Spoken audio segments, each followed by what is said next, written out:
চারজনে একজন মেটাবলিক সিনড্রোমে ভুগতেছে। একটু আগে মেটাবলিক সিনড্রোম সম্পর্কে বলছিলাম, যেটা হয়তো বা আমরা সবাই স্পষ্ট বুঝতে পারি নাই। মেটাবলিক মানে বিপাক। বিপাক বিপাক মানে কি, আপনি যদি আরো সহজভাবে বলবেন যে আমরা যে খাবার খাই, এই খাবারটা এর পুষ্টিটা আমাদের শরীরের সাথে কাজে লাগায়, এটার অনেকগুলি ধাপ রয়েছে। যেমন আমরা আম, আমাদের স্টমাকে খাবারটা হজম হয়, তারপরে এটা আরো সুন্দরভাবে সিম্পল আর নিউট্রিশন আমাদের লিভারের মাধ্যমে আহ, আহ, রক্তের মাধ্যমে সারা শরীরের কোষগুলোর কাছে চলে যায়। কোষগুলা এগুলাকে গ্রহণ করে এই পুষ্টিটা। এই যে প্রসেস, এই প্রসেস গুলাকে মূলত মেটাবলিক প্রসেস বলা হয়, বিপাক প্রক্রিয়া বলা হয়। এই বিপাক প্রক্রিয়ার কিছু সিনড্রোম অর্থাৎ সমস্যা আছে, যেই সমস্যাগুলোর কারণে আমরা রোগে আক্রান্ত হই। দেখা যায় মেটাবলিক সিনড্রোমে মানুষ, পৃথিবীর মানুষ চারজনে একজন মেটাবলিক সিনড্রোমে ভুগছে। আর এই ভোগার কারণে মানুষের ডায়াবেটিসের ঝুঁকি বেড়ে যাচ্ছে বহুগুণ। যারা মেটাবলিক সিনড্রোমের ভুগতেছেন তাদের ডায়াবেটিসের ঝুঁকি আছে 6 গুণ। 4 গুণ ঝুঁকি আছে হাই ব্লাড প্রেশারের। 3 গুণ বেশি ঝুঁকি আছে তাদের অতিরিক্ত কোলেস্টেরল। 2 গুণ বেশি ঝুঁকি আছে হৃদরোগের। এবং এভারেজে বিভিন্ন ধরনের ক্যান্সারে আক্রান্ত হওয়ার ঝুঁকি রয়েছে আরো 3 গুণ। আসলে দেখা যায় একজন সাধারণ মানুষের তুলনায় যারা মেটাবলিক সিনড্রোমে ভুগতেছে তাদের কিন্তু এই রোগের ঝুঁকিগুলো অনেক বেশি। বিশ্ব স্বাস্থ্য সংস্থা ডিটেক্ট করেছে যে সারা পৃথিবী জুড়ে 71% লোক আসলে এই মেটাবলিক সিনড্রোম ডিজিজে মারা যায়। তাহলে মেটাবলিক সিনড্রোম ডিজিজটা সম্পর্কে আমাদেরকে এখনই সচেতন হতে হবে। মেটাবলিক সিনড্রোম, বিশ্ব স্বাস্থ্য সংস্থা যে প্যাথোলজিক কন্ডিশন গুলো দেখেছে, ক্যারেক্টারাইজড বাই অ্যাবডোমিনাল ওবেসিটি, অর্থাৎ আমাদের মেদ ভুঁড়ি, ইনসুলিন রেজিস্ট্যান্স। এখন এই ব্যাপারে আমি একটু কথা বলবো। ইনসুলিন রেজিস্ট্যান্স, ইনসুলিন রেজিস্ট্যান্স একটা বিষয়, যে বিষয়টা আমরা অনেকে হয়তো বুঝি না, এড়িয়ে চলি। আমরা অনেক সময় আমাদের যে রক্তের আমরা সুগার সেটা টেস্ট করি। হ্যাঁ, আমরা সুগার টেস্ট করে যদি আমাদের কাঙ্ক্ষিত যে লেভেল সে তার চাইতে বেশি পাই, তাহলে আমরা সেইটাকে ডায়াবেটিস বলি। এখন আসলে সুগার কেন বাড়ে? সুগার বাড়ে, অনেক সময় দেখা যাচ্ছে একজন লোকের সুগার বর্ডার লেভেল আছে, ঠিক আছে, কিন্তু তারপরেও তার মারাত্মক ডায়াবেটিসের ঝুঁকি রয়েছে। যদি তার সেল ইনসুলিন রেজিস্ট্যান্স হয়, অর্থাৎ কোষের ভিতরে আর ইনসুলিন নেওয়ার মতন জায়গা নাই যেটা মেটাবলিজম করবে, কোষগুলো আগের থেকেই ভরে আছে। এর জন্য হুমায়ের চেক করতে হয় ইনসুলিন রেজিস্ট্যান্স দেখার জন্য। অর্থাৎ শুধু সুগার চেক করলে ডায়াবেটিসটা কনফার্ম হওয়া যায় না। যাই হোক, এটা একটা বড় বিষয়, যে বিষয়গুলো নিয়ে আমরা হয়তোবা ধাপে ধাপে কথা বলবো, আমরা বুঝবো। সমস্যা হচ্ছে আমরা যারা প্রতিনিয়ত এই প্রোগ্রামগুলোতে জয়েন করি তারা কিন্তু আস্তে আস্তে হেলথ সম্পর্কে, এই সাবজেক্টগুলি সম্পর্কে একটু একটু করে অনেক জানবো। কিন্তু হাইপার টেনশন এবং হাইপার লিপিডেমিয়া, উচ্চ রক্তচাপ এবং অতিরিক্ত কোলেস্টেরল, এবং এটা দেখা যায় it has become the major health Hazard of modern world. এবং the two basic forces spreading this malady are the increase in consumption of high calorie, low fiber, fast food and decrease the physical activity. মানে খুবই important কথা, যে আমরা বর্তমানে এখন উচ্চ calorie সম্পর্ক, কিন্তু যেটার মধ্যে ফাইবার আছে কম, এই জাতীয় দ্রুত খাবার, শর্টকাট যেটা খাওয়া যায় এগুলা খাই। এবং একই সঙ্গে আমাদের শারীরিক যে বিভিন্ন কাজ, ওয়ার্কআউট, সেটা কমে গেছে। এই দুইটার কারণেই মূলত আমাদের এই মেটাবলিক সিনড্রোমটা বেশি হচ্ছে। এবং যার কারণে আমরা টাইপ 2 ডায়াবেটিস, করোনারি ডিজিজ, হৃদরোগ, হৃদরোগ, করোনারি বা করোনারি আর্টারি ডিজিজ কিন্তু হৃদরোগ, মস্তিষ্কের রক্তক্ষরণ সবকিছুই বোঝায়, এবং অন্য ধরনের ডিসেবিলিটিতে মানুষ পরিণত হয়। হ্যাঁ, major symptom of metabolic syndrome, অর্থাৎ মেটাবলিক সিনড্রোমের মূল যে বিষয় কি থাকলে আমরা বুঝবো যে আমাদের আসলে মেটাবলিক সিনড্রোম ডিজিজ আছে। মেটাবলিক সিনড্রোম ডিজিজ না, মানে মেটাবলিক সিনড্রোম আছে। তো প্রথমত 1 নম্বরে hyperlipidaemia, high cholesterol and triglyceride. আমরা জানি আমাদের রক্তে কোলেস্টেরল থাকে, 2 ধরনের কোলেস্টেরল থাকে, একটা হলো এলডিএল আর একটা হলো এইচডিএল। এলডিএল হচ্ছে লো ডেনসিটি লাইপোপ্রোটিন, আর একটা হচ্ছে এইচডিএল হাই ডেনসিটি লাইপোপ্রোটিন, আর একটা হচ্ছে ট্রাইগ্লিসারাইড। তিনটা। তো এলডিএল এবং ট্রাইগ্লিসারাইড এই দুইটা হচ্ছে আমাদের স্বাস্থ্যের জন্য চরম ঝুঁকিপূর্ণ, ওয়ারাস এইচডিএল হাই ডেনসিটিটা ভালো। তো এই কোলেস্টেরল ট্রাইগ্লিসারাইড বেড়ে গেলে আমরা বলবো হাইপার লিপিডেমিয়া। অর্থাৎ আমরা যদি আমাদের রক্তের লিপিড প্রোফাইল করাই, তাহলে এই জিনিসটা আসবে। হাইপারগ্লাইসেমিয়া মানে আমাদের হাই ব্লাড সুগার, আমাদের যে রক্তের সুগারের মাত্রা বেশি, ডায়াবেটিস বা হোমায়ার টেস্ট করলে আমরা যদি বুঝি যে আমাদের ইনসুলিন রেজিস্ট্যান্স আছে কোষ, তাহলে আসলে হাইপারগ্লাইসেমিয়া অর্থাৎ diabetes. Hyperuricaemia, high uric acid, আমাদের শরীরে যেটা হচ্ছে ইউরিক অ্যাসিড, এই ইউরিক অ্যাসিড নির্ধারিত মাত্রার বাইরে গেলে তখন এই আমাদের শরীরের জন্য অনেক ক্ষতি হয়। যেমন আমাদের মানে আর্থাইটিসের জন্য দায়ী কিন্তু হাইপার ইউরিসিমিয়া। গাউট, গাউট নামের রোগ, আমাদের যে আঙ্গুলের গোড়া ফুলে যায়, ব্যথা হয়, হাত পা চাবায়, ব্যথা করে প্রচুর, এগুলো কিন্তু হাইপার ইউরিসিমিয়া আর জন্য হয়। এবং 4 নম্বর হচ্ছে হাইপার টেনশন, উচ্চ রক্তচাপ। এই 4টা হচ্ছে মেটাবলিক সিনড্রোমের মূল বিষয়। এখন আসেন হাইপার লিপিডিমিয়া। হাইপার লিপিডিমিয়া খুবই আমরা কমন একটা জিনিস জানি, the most common type of hyper high cholesterol সহজ। হ্যাঁ, other form of hyperlipidaemia including hypertriglyceridaemia and mixed hyperlipidaemia in which both cholesterol and triglyceride level are high. অর্থাৎ অনেক সময় আমাদের শুধু কোলেস্ট্রল লেভেল হাই হতে পারে, triglyceride level ঠিক থাকতে পারে, অনেক সময় আমাদের দুইটাই বেশি হতে পারে। এবং people with untreated hyperlipidemia are too likely develop coronary artery disease (CAD), coronary artery disease, and with the cholesterol levels in the normal range, this can lead to clogged arteries, which can trigger heart attack, stroke, and other serious problem. Very simple. আপনার রক্তনালী, সারা শরীরে আমাদের অসংখ্য রক্তনালী আছে, কিন্তু যেগুলো হার্টের সেগুলোকে করোনারি আর্টারি বলা হয়। অন্য জায়গায় যদি ক্লট ফর্মেশন হয় শরীরের অন্য কোনো জায়গায়, আমরা খুব একটা বুঝি না, হ্যাঁ কিছু ব্যথার সিমটম আসে, কিন্তু হার্টে যদি হয়, আপনারা স্ক্রিনে দেখতে পাচ্ছেন যে ব্লাড ফ্লোর নর্মাল ফাংশন, যদি কোনো কারণে এখানে কোলেস্ট্রল বাড়তে থাকে তাহলে রক্ত সঞ্চালনটা বাধাগ্রস্ত হয়। এই যে এখানে আপনারা দেখেন এই কোণাটার মধ্যে ডিসফাংশন, আস্তে আস্তে এটা প্ল্যাক প্ল্যাক ফর্মেশন করে, খুব বেশি করে, এবং একটা সময় হয় কি এই জায়গাটা সরু হয়ে যায় এবং কিছু রক্ত যায়, কিছু উল্টা দিকে যায়। অর্থাৎ আপনার ধরেন কার্বন ডাই অক্সাইড সমৃদ্ধ রক্তটা দেহের বাইরে থেকে বাইরের দিকে যাবে, বেরিয়ে যাবে। হ্যাঁ, সেখানে বেরিয়ে যাওয়ার কথা ছিল, সে বেরিয়ে না যে উল্টা আবার শরীরে ক্ষতি ফিরত আসে। তাহলে যদি আপনার আর্টারি গুলা ব্লক থাকে তাহলে কিন্তু আপনার কোনো ধরনের সমস্যাই সমাধান হবে না। Very simple. এখন যে হার্টের করোনারি আর্টারি ব্লক হলে আমরা টেনশন করব, অন্য জায়গায় ব্লক হলে টেনশন করার কারণ নাই, দিস ইজ অলসো রং। কারণ যে কার্বন ডাই অক্সাইড আপনার শরীর থেকে বেরিয়ে যাওয়ার কথা ছিল, ওই ক্লট ফর্মেশনের কারণে ওইটা আবার আপনার সেলের কাছে ফেরত আসে, যে পাঠাই দিছে যে চলে যাও, তোমার আমার দরকার নাই, কিন্তু সে আবার ফেরত এসে তাকে ডিস্টার্ব শুরু করছে। তো এটাও কিন্তু একটা মেজর ইস্যু। এর জন্য হাইপার লিপিডিমিয়া, যাদের কোলেস্ট্রল বেশি থাকবে তাদের কিন্তু কোনো না কোনো ধরনের বড় সমস্যা হবে, শুধু যে হার্টই হবে এরকম না, যে কোনো ধরনের সিরিয়াস প্রবলেম হতে পারে। আর যদি দুর্ভাগ্যক্রমে হার্টের আর্টারি গুলোতে যদি এরকম ক্লট হয়, তাহলে এটাকে আমরা হার্ট ব্লক বলি। আর এই হার্ট ব্লকের সাথে মানুষ এখন পরিচিত। হার্ট ব্লক হলে কি করতে হয়, সেখানে আপনার রিং পরাতে হয়, নাইলে আপনাকে বাইপাস করতে হয়, বিভিন্ন ধরনের আছে। কারণ এই এই যে প্লাক, এই প্লাকটাকে যদি মেরামত করা না যায়, এখানে যদি রক্তনালীটাকে যেমন ভাল্ব পরাইলে এটাকে চাপ দিয়ে এটাকে সরিয়ে দেওয়া হয়, এখানে একটা নালী করা হয়, যদি ভাল্ব মানে রিং আর কি, রিং পরাইলে আর কি, ভাল্ব না, রিং পরালে প্লাস্টিকের একটা জিনিস। আর বাইপাস করলে কেটে আবার দিক দিয়ে লাইন বের করতে হয়। যাই হোক, ওইটা আপনার হার্টের বিভিন্ন শাখা উপশাখা আছে, সেই অনুযায়ী এটা করতে হয়। হার্টের হলেই যে আমরা শুধু উদ্বিগ্ন হব তা না, আমাদের শরীরে যে কোনো জায়গায় হতে পারে। এর জন্য হাইপার লিপিডিমিয়া আমরা নিজেদের ব্লাড লিপিড প্রোফাইল করে চেক করে আমরা দেখবো যে আসলে কতটুকু ঠিক আছে কিনা। অনেকেই স্লিম, কিন্তু তার মানে তার যে কোলেস্ট্রল বেশি থাকবে না এরকম না।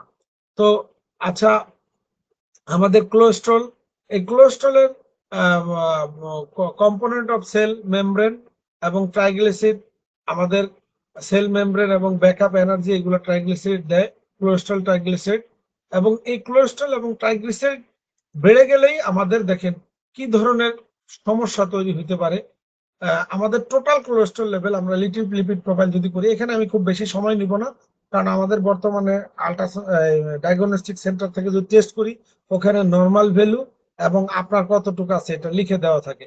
হ্যাঁ, তো সেক্ষেত্রে এখানে আমরা একটা কনভার্টার একটা মেজারমেন্ট আছে, এই মেজারমেন্টটাও এখন এই মুহূর্তে আমরা ডিটেলসে যাব না, যেহেতু আমরা এটা খুব সহজভাবে আমরা ইসের থেকে দেখতে পারি।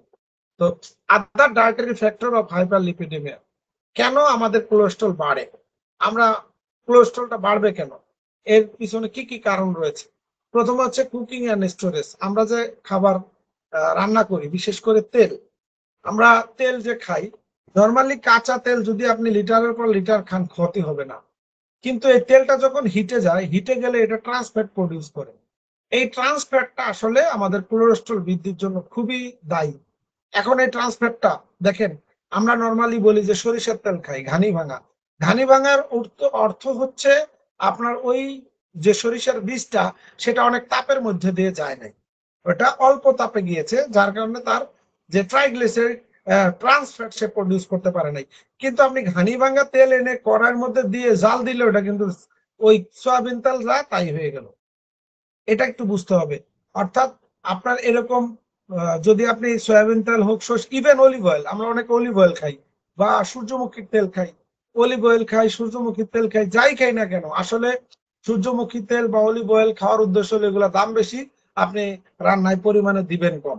কিন্তু আসলে অনেকে আবার এত কিছু বুঝে না যে হ্যাঁ আমি তো অলিভ অয়েল আনছি, খাই ইচ্ছা মতন অলিভ অয়েল খাই।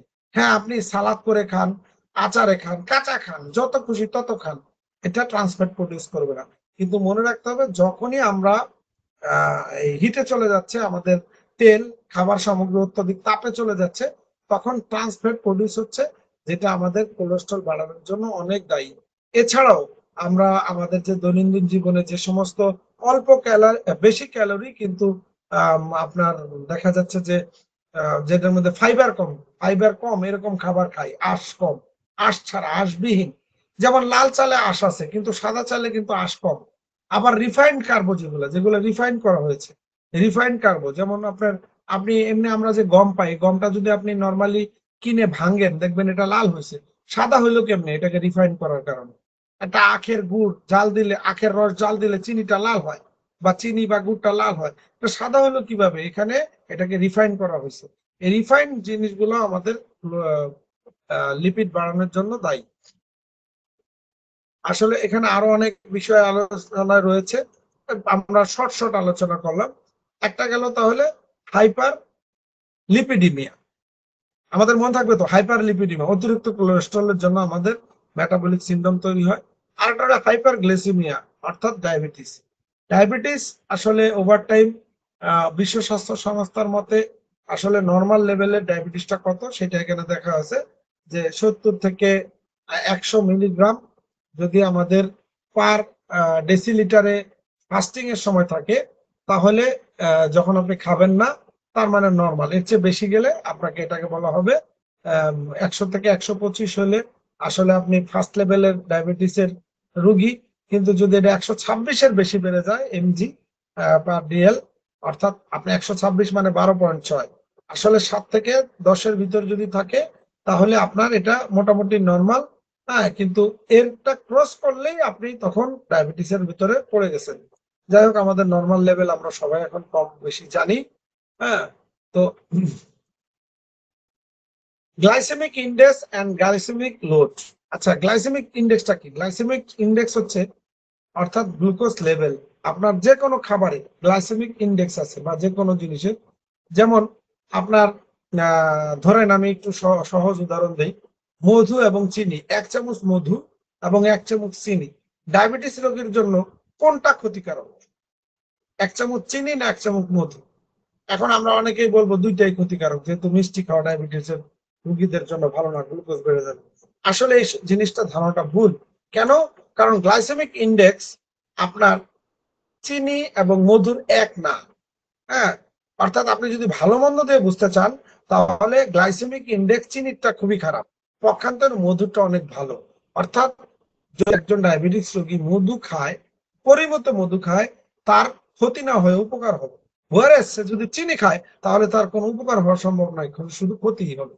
তো এই গ্লাইসেমিক ইন্ডেক্সটা কোন খাবারের কত আছে, এটা আমরা জেনে বুঝে যদি খেতে পারি, তাহলে আবার আমাদের জন্য খুবই ভালো হয়।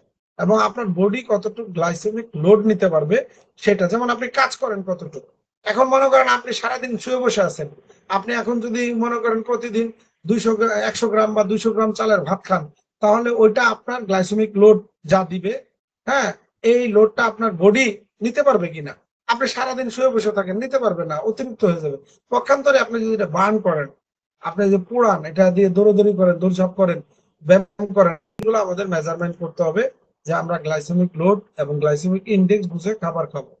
হ্যাঁ, এরপরে আপনার নর্মাল যে কথা, other dietary factors, cooking methods, sucrose fructose, অনেক সময় আমরা ফল খাই, ফল, ফলে কিন্তু আমাদের অনেক ফলের গ্লাইসেমিক ইনডেক্স কিন্তু বেশি এক্ষেত্রে। যেমন মনে করেন আম, তারপরে আপনার কাঁঠাল, মৌসুমী ফল, এগুলার গ্লাইসেমিক ইনডেক্স অনেক হাই। আবার এগুলা কিন্তু আসলে চিনির মতনই হয়ে যায় অনেকটা। আবার পক্ষান্তরে ধরেন আপনি অরেঞ্জ বা মাল্টা বা ধরেন কমলা কিংবা জাম্বুরা বা আমড়া, এই সমস্ত ফলের কিন্তু আবার গ্লাইসেমিক ইনডেক্স কম, এগুলো আবার আপনার জন্য উপকারী। তো এটা গেল গ্লুকোজ। তৃতীয় হলো হাইপার ইউরেসেমিয়া, ইউরিক অ্যাসিড। এখানে আমরা রাসায়নিক একটা সংকেত দেখতে পাচ্ছি, ইউরিক অ্যাসিডের গ্রাফ দেখতে পাচ্ছি। যে ইউরিক অ্যাসিড, দেখেন এখানে যদি আপনারা এগুলা একটু খেয়াল করেন, এত বিষয়গুলো আসলে অনেক লম্বা সময়ের আলোচনা বা অনেক কারা পার্টিসিপেন্ট আছেন তাদের উপর ডিপেন্ড করে আলোচনা করতে হয়। এনিহাও, যেহেতু অনলাইনে আমরা বিভিন্ন রেঞ্জের মানুষ এখানে আসি, আমরা জাস্ট বেসিক ধারণাটা নিব যে অক্সিডেটিভ স্ট্রেস। আমরা এর আগের আলোচনা করছি যে অক্সিডেটিভ স্ট্রেসটা কি। অক্সিডেটিভ স্ট্রেস একটু রিভিউ করি। অক্সিডেটিভ স্ট্রেস হচ্ছে আমাদের শরীরে কোষ যখন কাজ করে, এখানে আপনার অক্সিডেটিভ স্ট্রেস যেটা আমি বলতেছিলাম, যে আমাদের কোষ যখন কাজ করে তখন এখানে ফ্রি রেডিক্যাল তৈরি হয়। এই ফ্রি রেডিক্যাল গুলা, সেই ফ্রি রেডিক্যাল গুলা কি করতেছে, আমাদের সেলে আসলে অক্সিডেটিভ স্ট্রেস তৈরি করতেছে। এই অক্সিডেটিভ স্ট্রেস তৈরি, আরওএস তৈরি করতেছে। এই তৈরি করার কারণে কি হচ্ছে, আপনার কোষ তার যে মূল ফাংশন, সে তাকে কিন্তু আপনার ফ্রি রেডিক্যাল হিসেবে কোষ তার ভিতর থেকে তাকে বের করে দিচ্ছে, ধরেন টুকাতে বের করে দিল। এখন সে করতে ঘুরে এসে আবার কোষের ঝামেলা করতেছে, কোষের মেমব্রেনটাকে ফুটাইতেছে। তাহলে সে আবার শেপটা চেঞ্জ হচ্ছে, কোষ কাজ করতে পারতেছে না, তাকে ডিস্টার্ব করতেছে। তখন ওকে থামাবে কে? ওকে থামাবে হলো অ্যান্টিঅক্সিডেন্ট। কোষ আবার অ্যান্টিঅক্সিডেন্টও তৈরি করে ওকে থামানোর জন্য। তো এটা একটা মজার খেলা, হ্যাঁ, ইঁদুর বিড়ালের খেলার মতো। তো অ্যান্টিঅক্সিডেন্ট যখন তৈরি করে, এই অ্যান্টিঅক্সিডেন্ট যদি বেশি হয় তাহলে আপনার ফ্রি রেডিক্যাল অক্সিডেটিভ স্ট্রেস তৈরি করতে পারে না। আর যদি অ্যান্টিঅক্সিডেন্ট কম থাকে তাহলে ফ্রি রেডিক্যাল অক্সিডেটিভ স্ট্রেস তৈরি করে। স্ট্রেস, সাধারণত আমরা যেমন স্ট্রেসে থাকি না, একটা বাজে অবস্থায় থাকি, সেই বাজে অবস্থানটা কোষের জন্য তৈরি হলে অক্সিডেটিভ স্ট্রেস। এখন দেখেন এই ইউরিক অ্যাসিড যদি আমাদের শরীরে নির্ধারিত মাত্রার বেশি থাকে, সেও কিন্তু একটা ফ্রি রেডিক্যাল হিসেবে কাজ করে এবং সে আমাদের কোষের মধ্যে গিয়ে অক্সিডেটিভ স্ট্রেস তৈরি করে। বিশেষ করে আমাদের জয়েন্ট গুলা রয়েছে, আমাদের দেহের যে জয়েন্ট গুলা, যতগুলি জয়েন্ট আছে, প্রত্যেকটা জয়েন্টে সে গিয়ে ওখানে ফ্রি রেডিক্যালের ভূমিকা পালন করে। সুতরাং যখন আপনার হাইপার মানে হাইপার ইউরেসিমিয়া তৈরি হবে, ইউরিক অ্যাসিড বেশি হবে, এটাকে ডাবল এজেন্ট বলা হবে। এমনি তো কোষের থেকে তৈরি হচ্ছে, আবার এই ইউরিক অ্যাসিড বৃদ্ধির কারণে আপনার ওই প্রবলেমটাও তৈরি হচ্ছে, গাউট সহ অন্যান্য রোগগুলো তৈরি হচ্ছে। এই যে দেখেন, complication of hyper uricaemia, hyper uricaemia এবং গাউট, আপনারা এখানে একটু ছবির মধ্যে দেখতে পাচ্ছেন যে এখানে গাউট হচ্ছে। এবং আরেকটা খুব ক্ষতিকারক জিনিস, সেটা হচ্ছে এই ইউরিক অ্যাসিড আমাদের যে বিভিন্ন জায়গায় জমে, সম্প্রতি গবেষণায় দেখা গেছে মারাত্মক একটা প্রভাব ফেলে হচ্ছে আমাদের এই নেফ্রোলাইটিস, অর্থাৎ কিডনির যে ভিতরে চিকুন চিকুন সরু সরু আপনার থাকে, এই নেফ্রন থাকে। এই নেফ্রন গুলা প্রতিনিয়ত আমাদের ব্লাড পিউরিফাই করে। ব্লাডের ইউরিক অ্যাসিড যখন বাড়ে, এই ইউরিক অ্যাসিডটা গিয়ে ওই নেফ্রনেরও কিন্তু যা ক্ষতি শুরু করে, নেফ্রনকেও বিশাল ডিস্টার্ব শুরু করে। ফলে কি হয় দেখেন, হাইপার ইউরেসিমিয়া এরকম গাঁট হয়, ফুলে যেতে পারে, নানান রকমের সমস্যা তৈরি হয় এবং একটার সাথে আরেকটা জড়িত। হাইপার ইউরেসিমিয়া কারো যদি থাকে তাহলে তার কার্ডিওভাস্কুলার কমপ্লিকেশন আসতে পারে, যেমন হাইপার টেনশন, উচ্চ রক্তচাপ, করোনারি হার্ট ডিজিজ, তারপর আপনার হার্টের আরো ডিজিজ, হার্ট ফেলিওর, স্ট্রোক। এদিকে দেখেন রেলার ডিসফাংশন, অর্থাৎ প্রস্রাবের সমস্যা, প্রস্রাবের জ্বালা পোড়া, kidney function, kidney stone format করা।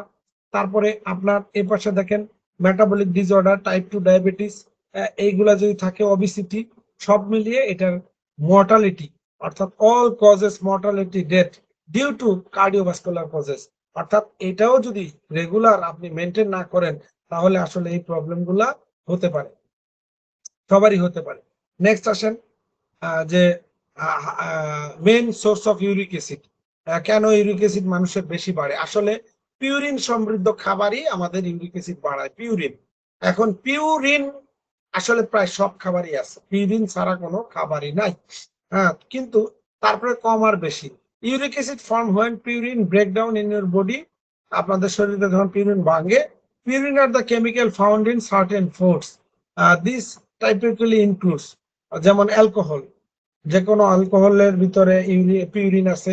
অর্গান মিট, অর্থাৎ বিভিন্ন মাংসর মধ্যে মিট, এমনি মাংস, সি ফুড, বিনস, এগুলাতে এই যে আপনারা এখানে দেখতে পাচ্ছেন সি ফুড, এগুলা প্রায় সব খাবারে পিউরিন আছে, তবে কিছু কিছু খাবারে অনেক বেশি আছে, সেগুলো আমাদেরকে চিন্তা করতে হবে। হাই যেগুলোতে হাই পিউরিন সমৃদ্ধ, হ্যাঁ, যেমন আপনার, আমরা যদি এখানে কিছু খাবারের নাম দেখছি, যে খাবারগুলা যেমন লিভার, অনেকে ওই যে কলিজা ভুনা খায় না, হ্যাঁ, খুব মজা করে কলিজা ভুনা খায়, কিডনি ভুনা খায় ইত্যাদি, এগুলাতে আসলে হাই পিউরিন সমৃদ্ধ খাবার। তারপরে মুসুরির ডাল, তারপরে বিভিন্ন ধরনের সিম, তারপরে সি ফুড। এই দেখেন সামুদ্রিক মাছ, আমরা সবাই কিন্তু অনেকেই আমরা ডাক্তারের পরামর্শ নিব যে সামুদ্রিক মাছ খান। হ্যাঁ, অবশ্যই খাবেন সামুদ্রিক মাছ, ভালো, কিন্তু আপনার যখন ওই যে কোলেস্ট্রল বাড়বে না সামুদ্রিক মাছ খাইলে, কিন্তু ইউরিক অ্যাসিড বাড়তে পারে। তো সেই ইউরিক অ্যাসিডটা যাতে শরীর থেকে বেরিয়ে যায়, এর জন্য ফিজিক্যাল এক্সারসাইজ, ফিজিক্যাল অ্যাক্টিভিটিস এগুলো বাড়াইতে হবে। এনিহাউ, তো এরকম অনেক খাবার রয়েছে, আপনারা খুব সহজেই কোন খাবার খেলে ইউরিক অ্যাসিড বাড়ে, আপনার অথরাইজ সোর্স ফেসবুকে সার্চ দিলেন বা আমাদের চ্যাট জিপিটি বা এখানে সার্চ দিলেন, কিন্তু আপনাকে অবশ্যই সোর্স কে এটা বলতেছে এটা চেক করতে হবে।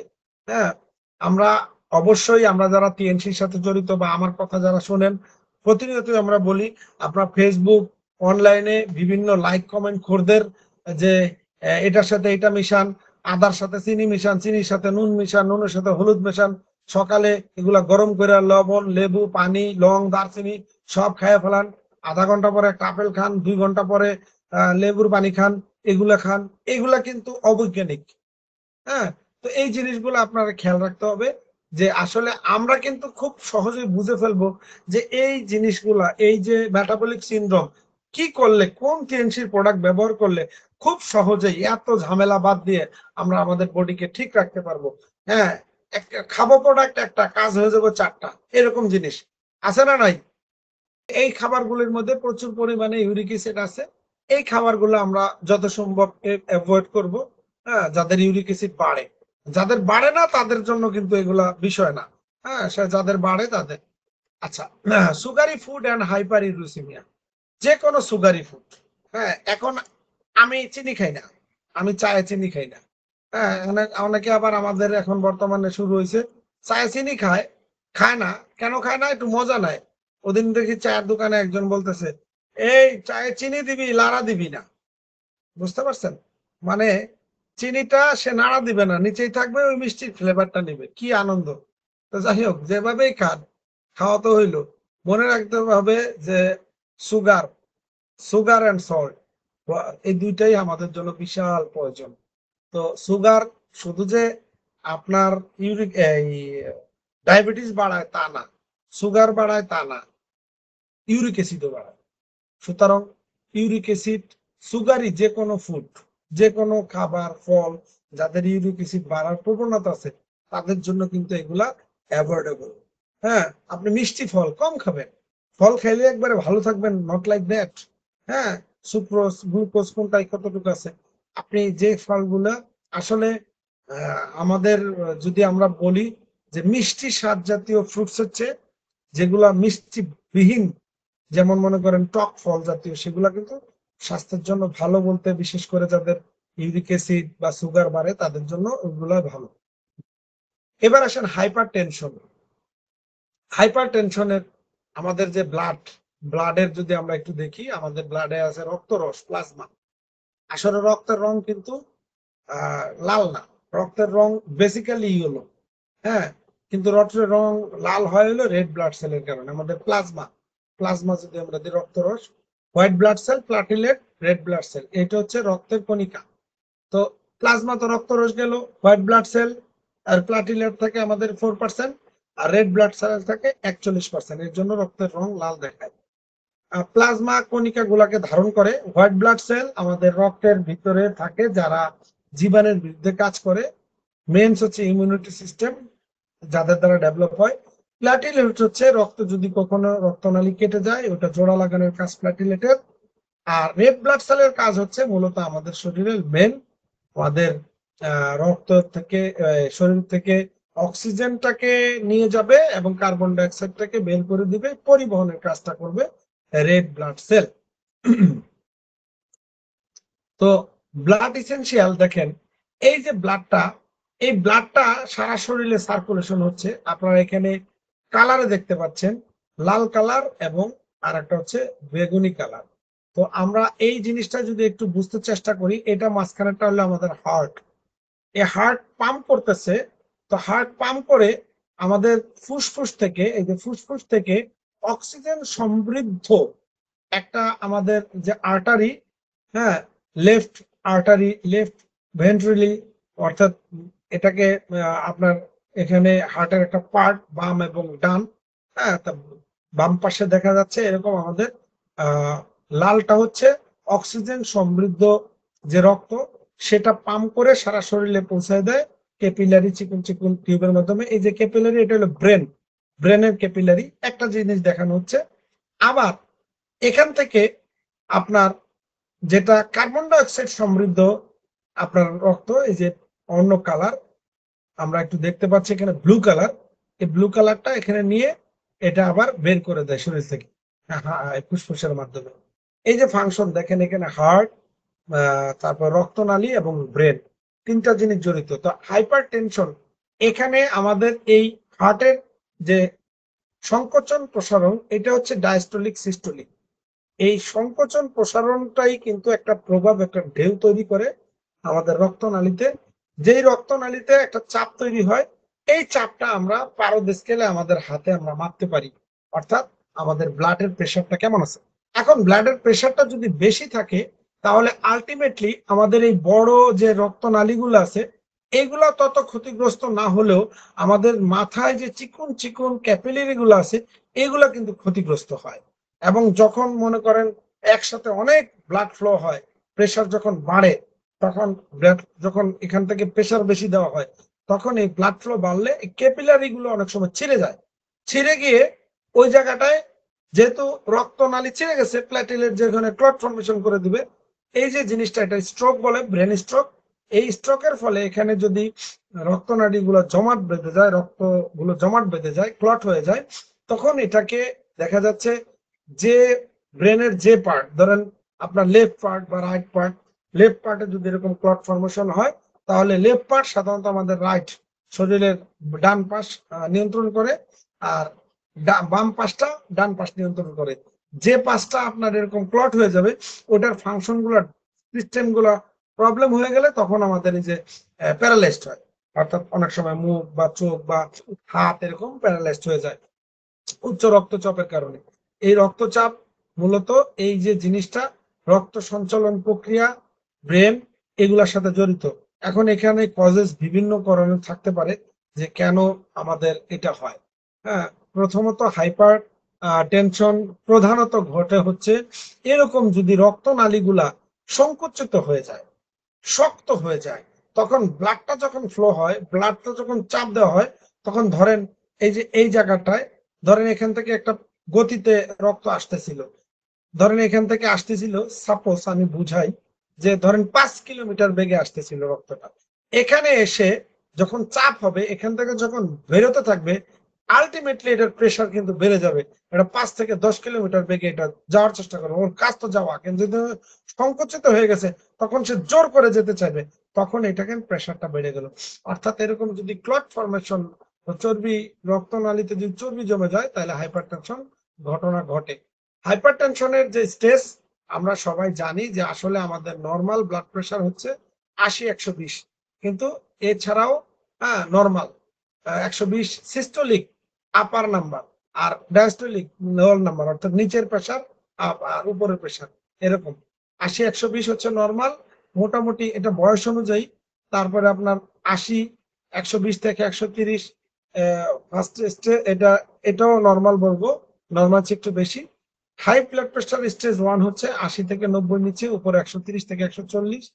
হাই ব্লাড প্রেশার আমার যদি নিচে 90 বা তার বেশি থাকে এবং সিস্টোলিক প্রেশার 140 থাকে। 120 এর চেয়ে বেশি বা 180 এর চেয়ে বেশি, এটা হচ্ছে অবশ্যই সিরিয়াস ক্রাইসিস, হাইপারটেনসিভ ক্রাইসিস, এই অবস্থায় থাকবে। এখন আমাদের ব্লাড প্রেশার কত থাকে এটা আমরা একটু জেনে নেব। আর ব্লাড প্রেশার, বিশেষ করে যাদের ব্লাড প্রেশার বেশি হওয়ার সম্ভাবনা থাকে, তাদের কিন্তু ব্লাড প্রেশারের ওষুধ খেতে হয়। এখন ব্লাড প্রেশারের ওষুধ কি পদ্ধতিতে কাজ করে, এটার অনেকগুলি পদ্ধতি আছে, এটা আপনার ডাক্তার আপনাকে বুঝে দিবে। কখনো কখনো হার্টে ক্যালসিয়াম প্রবেশে বাধা দেয় ব্লাড প্রেশারের ওষুধ। এইভাবে ক্যালসিয়াম বাড়লে প্রেশার বাড়ে, ক্যালসিয়াম হার্টকে বেশি শক্তি দেয়, তো ওই শক্তি কমানো হয়। অর্থাৎ আপনার হার্ট কিন্তু ঠিকই ছিল, সে নর্মালি করতেছিল, কিন্তু আপনার আর্টারি গুলো এটা নিতে পারে না, এই জন্য হার্টের থামায় দেয়, না বেশি কাজ করিস না, একটু কম কাজ কর। তাহলে আসলে প্রেশার ওষুধ খেলে হার্টেরও ক্ষতি হয়, এটা বুঝতে হবে। আবার অনেক সময় ব্রেনের সিগন্যাল পয়েন্টও বন্ধ করা হয়। তো এর জন্য প্রেশার ওষুধ আসলে আমাদের স্বাস্থ্যের জন্য অনেকটা ঝুঁকিপূর্ণ। আগে বলা হয়তো প্রেশার ওষুধ আপনি কোনোদিন ছাড়তে পারবেন না, কিন্তু বর্তমানে বলা হয় যে আপনি যদি আপনার কোলেস্ট্রল লেভেল, আপনার গ্লুকোজ লেভেল, এই সুগার লেভেল, এইগুলা ইউরিক অ্যাসিড লেভেল, এইগুলো যদি আপনি ঠিক রাখতে পারেন, পাশাপাশি আপনি যদি স্ট্রেস বিহীন লাইফ লিড করতে পারেন, তাহলে আসলে আপনি প্রেশার ওষুধ ছাড়তে পারবেন। এবং আমাদের হেড কেয়ার অ্যাপারেটাস আছে। তো এই যে আদার ডায়েটারি ফ্যাক্টরস, আচ্ছা সোডিয়াম ক্লোরাইড, NaCl, হ্যাঁ সোডিয়াম ক্লোরাইড অর্থাৎ লবণ, লবণ আমাদের প্রেশার বাড়াতে পারে। ক্যাফিন, আমরা যে কফি খাই, যাদের প্রেশার বেশি, কফি তাদের খুব একটা খাওয়া উচিত না। চা, যে চায়ে কফি ক্যাফেন নাই, যেমন আমাদের স্লিমিং টিতে ক্যাফেন নাই, ওলন টিতে ক্যাফেন থাকে না, গ্রিন টিতে থাকে। ক্যাফেন আমাদের প্রেশার বাড়াইতে পারে, অ্যালকোহল প্রেশার বাড়াইতে পারে। তো যাই হোক, এই সোডিয়াম ক্লোরাইড, লবণ, এগুলো আমাদেরকে অ্যাভয়েড করতে হবে। কমপ্লিকেশন অফ মেটাবলিক সিনড্রোম, এই সকল মেটাবলিক সিনড্রোমের কমপ্লিকেশন, অর্থাৎ আমরা যদি টোটাল বিষয়টাকে একটা হিসাবে ধরি, তাহলে আমাদের দেখেন কি কি হতে পারে। সেন্ট্রাল ওবিসিটি, অর্থাৎ যাদের পেট বড় হয়েছে, মোটা হয়ে যাচ্ছে, মেটাবলিক সিনড্রোম। এখন আপনি যত ওজন কমানোর খাবার খান, মেটাবলিক সিনড্রোম ঠিক না করলে তো ওজন কমবে না। মেটাবলিক সিনড্রোম আমাকে ঠিক করতে হবে। আপনার হাইপার টেনশন, তারপরে endothelial dysfunction, non alcoholic fatty liver disease, অর্থাৎ অ্যালকোহল খান না কিন্তু fatty liver, hyperglycaemia, diabetes, oxidative stress, inflammation, শরীরে বিভিন্ন প্রদাহ, ঘুমের থেকে উঠলে ওরে বাবা ব্যথা, এই অবস্থা। তারপরে ইনসুলিন রেজিস্ট্যান্স, অর্থাৎ এক সময় কোষ আর নিতে পারে না, কোষ ফুল আপ হয়ে গেছে, ইনসুলিন নিতে পারে না। লিপিড অ্যাবনর্মালিটি, হ্যাঁ, পলিসিস্টিক ওভারিয়ান সিনড্রোম, অর্থাৎ অনেক মেয়েদের যে ওভারিতে অনেক বেশি সিস্ট হয়ে যায়। টাইপ 2 ডায়াবেটিস মিলেটাস, অর্থাৎ টোটাল বিষয়গুলোকে ক্ষতিগ্রস্ত করতেছে মেটাবলিক সিনড্রোমে। এবং এই দেখেন এখানে চার্ট, মেটাবলিক সিনড্রোমের বিভিন্ন চার্ট, হ্যাঁ, অর্থাৎ সব ধরনের সমস্যাই মেটাবলিক সিনড্রোমের মধ্যে রয়ে গেল। তো আসলে এই মেটাবলিক সিনড্রোম গুলাকে আমরা কিভাবে কন্ট্রোল করব? তো তাহলে বেসিক হচ্ছে আপনার বডি ক্লিন করতে হবে, ফিজিক্যাল এক্সারসাইজ বাড়াই দিতে হবে। তো আমাদের যাদের এই 4টা প্রবলেম আছে, আমরা যদি টিএনসি প্রোডাক্ট, আমরা যদি স্পেসিফিক, আমার কোনো প্রবলেম নাই কিন্তু তারপরে এগুলো বুঝতেছি যে মেটাবলিক সিনড্রোম, তাহলে সেক্ষেত্রে আমরা আমাদের লিপিড টি, স্লিমিং টি, চিতোসান বা জিমনিমা বা গ্রেপ এক্সট্রাক্ট, এই প্রোডাক্টগুলি কনজিউম করব। আর যেহেতু প্রতি 4 জনে একজনের মেটাবলিক ডিসফাংশন থাকে, আমরা যাদেরকে প্রোডাক্ট দিব, অনেক সময় বর্তমানে আমাদের অনেক লিডাররা খুব স্মার্ট, অনেক বেশি গবেষণা করেন। তো সেক্ষেত্রে মাঝে মাঝে কিছু ভুল গবেষণাও করেন। কি ভুল গবেষণা? যেমন একজনের ধরেন কোমরের ব্যথা, তাকে আপনি ক্যালসিয়াম দিয়ে দিতেছেন, ওকে ভেরি গুড, কিন্তু তার যদি আপনার মেটাবলিক সিনড্রোম থাকে, তাহলে ক্যালসিয়াম তো তার কাছে আসবেই না। আপনি 2 ডোজ, 4 ডোজ, 10 ডোজ ক্যালসিয়াম খাওয়াইলে কি হবে? তাকে ক্লিন করতে হবে। এর জন্য আমরা সব সময় সহজভাবে বুঝবো, ক্লিনজিং, রিপ্লেনিশিং, স্ট্রেংথেনিং, ব্যালেন্সিং, 4টা জিনিস যদি পালন করেন আপনি, এই ধরেন আমরা এই যে এটা কিন্তু 3rd মডিউল, প্রথম মডিউল, দ্বিতীয় মডিউল, তৃতীয় মডিউল নিয়ে কথা বলতেছি। সব মডিউলের মূল ফাংশনে কিন্তু যা দেখেন, আপনি খুব গভীরভাবে যদি চিন্তা করেন, আমাদের যে 4টা 4 স্টেপ টু ওয়েলবিং আছে। এই 4 স্টেপ টু ওয়েলবিং যদি আপনি পালন করেন, তার মধ্যে প্রথমে হলো ক্লিনজিং পালন করলে ঠিক মতন বহুত প্রবলেমের এমনিতেই সলভ হয়। এই মেটাবলিক সিনড্রোম গুলো সলভ হয়ে যাবে। কি করবেন? একজন লোক রেগুলার ক্লিনজিং প্রোডাক্ট ইউজ করবে, বিসিএম ইউজ করবে, হ্যাঁ, খাবার দাবার সে হিসাব করে খাবে, ডায়েটারি ফাইবার সমৃদ্ধ খাবার বেশি খাবে, তাহলে সে ভালো থাকবে। এখন একজন মোটা লোক আইসাই আপনার কাছ থেকে স্লিমিং টি নিয়ে বললো যে আমার ওজন কমে যাবে, চিত্তসান খাইলো, আপনিও কোনো মতন 1-2 ডোজ দিলেন। নর্মালি আমাদের নতুন ডিস্ট্রিবিউটার এই কাজগুলো করেন, হ্যাঁ, মাঝখান থেকে একটা প্রোডাক্ট দেন। আবার অনেক সময় অনেকে জিজ্ঞেস করে কোনটাই কোন কাজ করে। তাই এখন এরকম আমাদের লিফলেট আছে, লিফলেট পড়ে পড়ে নিজে নিজে প্রোডাক্ট সিলেক্ট করে, গুড। কিন্তু আপনি দেখবেন ওনার এই সিলেকশনে ক্লিনজিং প্রোডাক্ট আছে কিনা। অর্থাৎ ক্লিনজিং প্রোডাক্ট না থাকলে অন্য প্রোডাক্টে কিন্তু ইফিকেসি কম। এর জন্য ক্লিনজিং, তারপর রিপ্লেনিশিং, স্ট্রেনথেনিং, ব্যালেন্সিং সব প্রোডাক্ট গুলাই আপনাকে সুন্দরভাবে একজন মানুষকে কনজিউম করাতে হবে। এর জন্য আমরা রোগী ভিত্তিক যারা বিজনেস করি তাদের বিজনেস কিন্তু খুবই কম। আর যারা বিজনেস ভিত্তিক বিজনেস করেন, অর্থাৎ একজন লোক 3 স্টার হবে, 3 স্টার হইলে সে $200 প্রোডাক্ট নিবে, বর্তমানে আমাদের প্রমোশন অনুযায়ী $250 প্রোডাক্ট নিবে। এই প্রোডাক্ট গুলা যাতে তার ব্যবহার্য cleansing, replacing, strengthening, balancing product হয়, দ্যাটস ইট। অনেকে টুথপেস্ট দিয়ে ভরে হয়, ওই লোক টুথপেস্ট বিক্রি করতে শুরু করে। হ্যাঁ করবে, বিক্রি করবে না কেন? অবশ্যই করবে। কিন্তু আগে আপনি তাকে 4টা প্রোডাক্টের সেখানে নিয়ে আসেন, তাহলে সে বুঝতে পারবে। আর আজকে আসেন একজন লোক কখন আপনার প্রোডাক্ট রুগী না হয়েও প্রোডাক্ট ইউজ করবে। অনেক বেশিরভাগ লোকই দেখা যাচ্ছে রুগী ভিত্তিক, মানে যে কোনো ভাবেই হোক না কেন রুগী প্রোডাক্ট দিচ্ছে। কিন্তু আসলে যখন এই আলোচনাগুলো থাকবে, একজন সাধারণ মানুষ সে বুঝবে যে না, আমি তো রুগী না, কিন্তু রুগী যাতে না হই সেজন্য আমরা এই প্রোডাক্টগুলো ইউজ করবো। এর জন্য আমাদের এই সমস্ত আলোচনায় আমাদের নতুন লোক, কনজুমার, গেস্ট, তাদেরকে বেশি বেশি রাখতে হবে। তাহলে তারা কিন্তু মানে বুঝতে পারবে যে হ্যাঁ আমার এই প্রোডাক্টগুলো ইউজ করা দরকার। তো আমি আলোচনার শেষ প্রান্তে পৌঁছে গেছি। আমরা আমাদের ক্লিনজিং প্রোডাক্টগুলোর মাধ্যমে আমরা খুব সহজেই আমরা মেটাবলিক সিনড্রোম ডিজিজ গুলা থেকে রিকভার করতে পারি। আমরা যারা লিডার রয়েছে, ডিস্ট্রিবিউটর রয়েছি, তারাও আমরা রেগুলার আমাদের স্বাস্থ্য সম্পর্কে সচেতন হব এবং নিয়মিত ক্লিনজিং প্রোডাক্ট ব্যবহার করব এবং আমাদের সবাইকে এটা ব্যবহার করতে উদ্বুদ্ধ করব।